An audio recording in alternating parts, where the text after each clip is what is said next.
শোনাতে, দেশপ্রেম সবার মনে জাগাতে নিয়ে এসেছে ক্রিস্টিস আর বাল্টি বয়। ভারত হ্যায় হাম,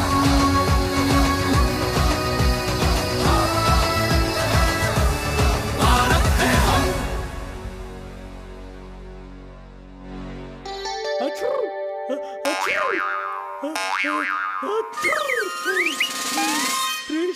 তোমার জাদু পাচন আর কতক্ষণে তৈরি হবে?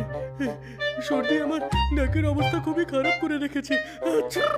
তুলসী, আদা, লবঙ্গ আর এই ব্ল্যাক গোল্ড। Black gold? ঠান্ডা মনে হচ্ছে মাথায় উঠে গেছে। সোনা আবার কালো হয় নাকি? এটা হলো কালো সোনা। আরে আরে, এটা তো গোলমরিচ। হ্যাঁ, আর একটা সময় এর দাম সোনার মতোই ছিল। আর এটাকে ইংরেজদের হাত থেকে বাঁচানোর জন্য কেরালার সিংহাম সব থেকে বড় যুদ্ধ করেছিল। কেরালার সিংহাম কে ছিল ট্রেশ? আমাদের ওই স্টোরিটা শোনাও না। সংস্কৃতি, গল্প শোনা যাক।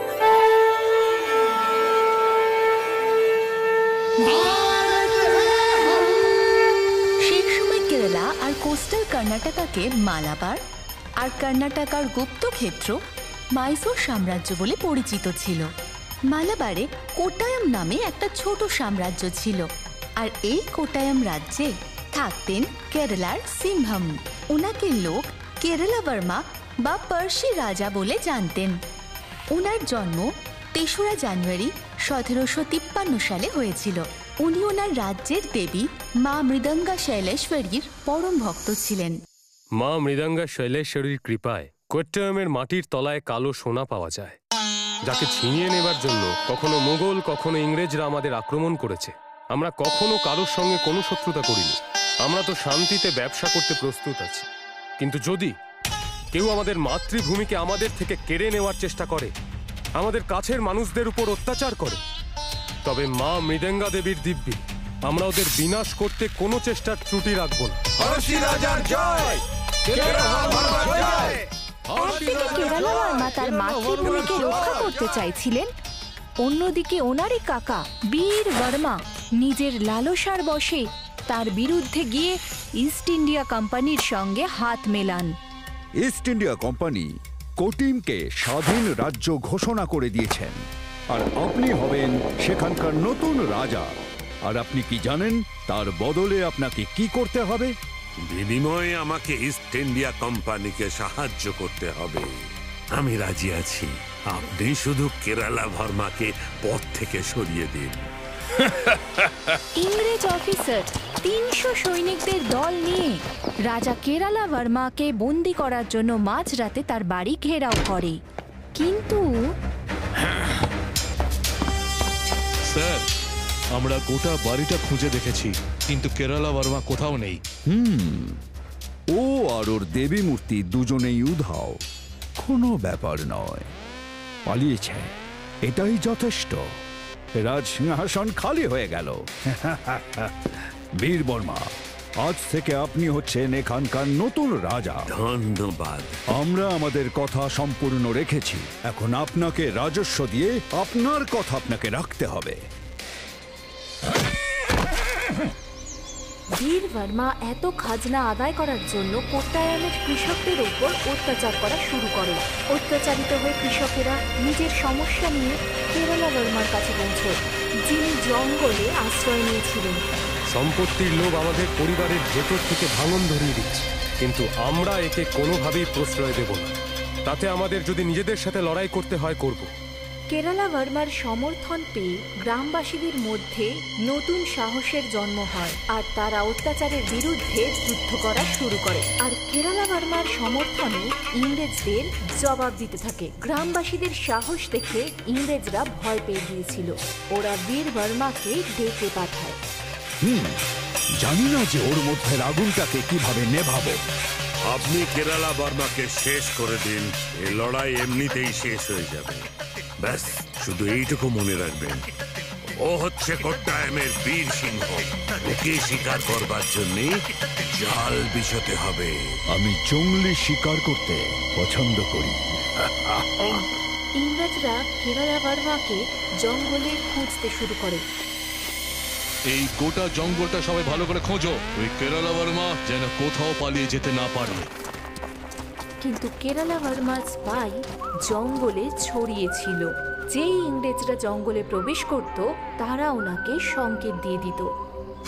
সংকেত পেয়ে গেছি, ওরা আমাদের জালে শীঘ্রই ধরা পড়বে।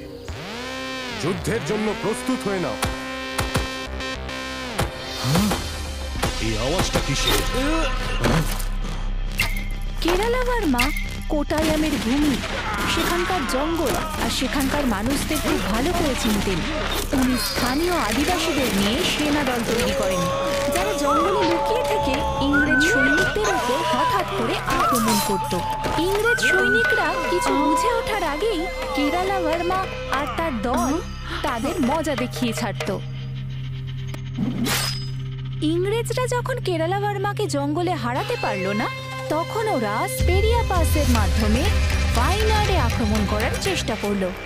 কেরালা ভার্মা হয়তো ওয়াইনাডে হেরে যেত, কিন্তু শেষ মুহূর্তে মাইসোরের টিপু সুলতান নিজের পুরনো শত্রুতার কথা ভুলে গিয়ে নিজের সৈনিকদের পাঠান ওনার সাহায্যের জন্য। 1757 ওই যুদ্ধে কেরালা ভার্মা ইংরেজদের 1100 সৈনিককে শুধুমাত্র হারাননি, বরং ইংরেজদের অনেক কামান এবং বারুদ নষ্ট করে নিজের সামনে তাদের বশ্যতা স্বীকার করতে বাধ্য করেন। বীর বর্মাকে সরিয়ে ইংরেজরা সরাসরি কেরালা ভার্মার সঙ্গে সন্ধি করার কথা সঠিক মনে করে। তার মানে বীর বর্মার একুলো গেল আর ওকুলো। ওয়াও, আমি আপনার সঙ্গে বন্ধুত্ব করতে চাই। আমরাও এই যুদ্ধ চাই না, কিন্তু আপনাদের শর্ত মানতে হবে। আপনার শর্তটা কি? কোট্টায়ামের উপরে আপনাদের কোনো অধিকার থাকবে না। ইংরেজ সরকার আমাদের রাজ্যের উপর কোনো কর বসাবে না। আমাদের বাড়ি এবং সম্পত্তি ফিরিয়ে দিতে হবে, আর কোম্পানি সরকার আমাদের 8000 টাকাও দেবে। ইংরেজ অফিসার না চাইলেও সেই শর্তে রাজি হতে হয়েছিল, আর ইচ্ছে থাকা না সত্ত্বেও ওই সন্ধি চুক্তিপত্রতে সাইন করে দেয়। কিন্তু মানুষদের এই খুশি বেশি দিন টিকল না। 1800 সালে বিশ্বাসঘাতকতা করে ইংরেজরা ওয়াইনাডে আবার আক্রমণ করল।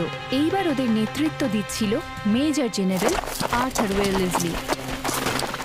মহারাজ, খবর পাওয়া গেছে ব্রিটিশ অফিসার আর্থার ওয়েলেসলি একটা বড় সেনাবাহিনী নিয়ে এগিয়ে আসছেন। এত বড় সৈন্য দলের মুখোমুখি আমরা কিভাবে হব মহারাজ? আমরা আমাদের সেনাবাহিনী আরো শক্তিশালী করব। কেরালা ভার্মা আগে থেকেই এর ব্যবস্থা করে রেখেছিলেন। উনি ইশারা করতেই একজন পাঠান নিজের ফৌজ নিয়ে ভিতরে আসে। এ তো টিপু সুলতানের সেনাবাহিনী। হ্যাঁ, যারা টিপু সুলতান মারা যাওয়ার পর আমাদের হয়ে যুদ্ধ করতে চায়। এখন ওরা বুঝতে পেরে গেছে যে ওদের আসল শত্রু আমরা নই, ইংরেজ সরকার। তাই ওরা আমাদের সাথে সংঘবদ্ধ হয়ে এই দেশের মাটি থেকে ফিরিঙ্গিদের চিরতরে বিলুপ্ত করতে চায়। কিন্তু মহারাজ, আমরা ওদের উপর ভরসা কি করে করতে পারি? ওদের ধর্ম, ওদের জাত আমাদের থেকে আলাদা। আমাদের এই ছোট মানসিকতা ইংরেজদের জন্য একটা বড় শক্তি হয়ে উঠছে। যতদিন আমরা নিজেদের মধ্যে লড়াই করব, ততদিন ওরা লাভবান হবে। যদি এই ইংরেজদের সঙ্গে যুদ্ধ করতে হয়, তবে হিন্দু মুসলমান উঁচু নিচু সমস্ত ভেদাভেদ মেটাতে হবে। এই প্রথমবার যখন নায়ক, মালিক্কা আর পাঠান এক হয়েছিল, কিন্তু ইংরেজরা তখনও পর্যন্ত এই শক্তির আভাস পায়নি।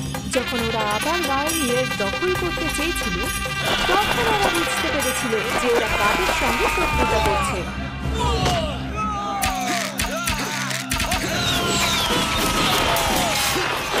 দুজনের মধ্যে ভীষণ যুদ্ধ হয়, কিন্তু অবশেষে কেরালা ভার্মা, নায়ক, মালিক্কা আর পাঠানদের সামনে ইংরেজের ফৌজকে হার স্বীকার করতেই হয়, আর রণক্ষেত্র ছেড়ে তারা ভয় পেয়ে পালিয়ে যায়। Major general Arthur Wellesley Kerala ভার্মার কাছে হারার পর বলেছিল, আমি 1000 সৈন্যদের সাথে লড়াই করছিলাম না, আমি শুধু একজনের সাথে লড়াই করছিলাম, কেরালা ভার্মা। যতক্ষণ ও বেঁচে আছে, ততক্ষণ আমরা ওর এলাকায় রাজত্ব করতে পারবো না। এই গল্পটা যতটা কেরালা ভার্মার সাহসিকতা, ঠিক ততটাই একতারও। যখন সবাই ঐক্যবদ্ধ হয়, তখন কোনো সমস্যাই থাকে না। কোনো সন্দেহ নেই ট্রেশ। সেই জন্য ওষুধের মধ্যে তুমি তুলসী, আদা আর লবঙ্গ আর এই ব্ল্যাক গোল্ড গোলমরিচ দিয়ে মিশিয়ে দিলে আর কোনো ঠান্ডা তোমাকে কাবু করতে পারবে না। এই আনন্দে সিঙ্গম পোজে একটা গ্রুপ সেলফি হয়ে যাক।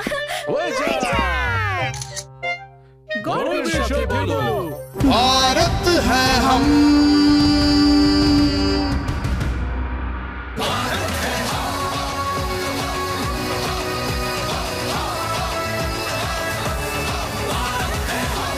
বন্ধুরা, এই গল্পগুলো শুনতে যদি আপনাদের এত ভালো লেগে থাকে তাহলে ভেবে দেখুন দেখতে কত ভালো লাগবে। দেখুন ক্রিশ ট্রিশ বাল্টি বয় আমরা ভারতবাসী প্রতি রবিবার সকাল 11টায় দূরদর্শনে। আর আমাদের স্ট্রিমিং পার্টনার হলো অ্যামাজন প্রাইম ভিডিও আর নেটফ্লিক্স। Stay tuned.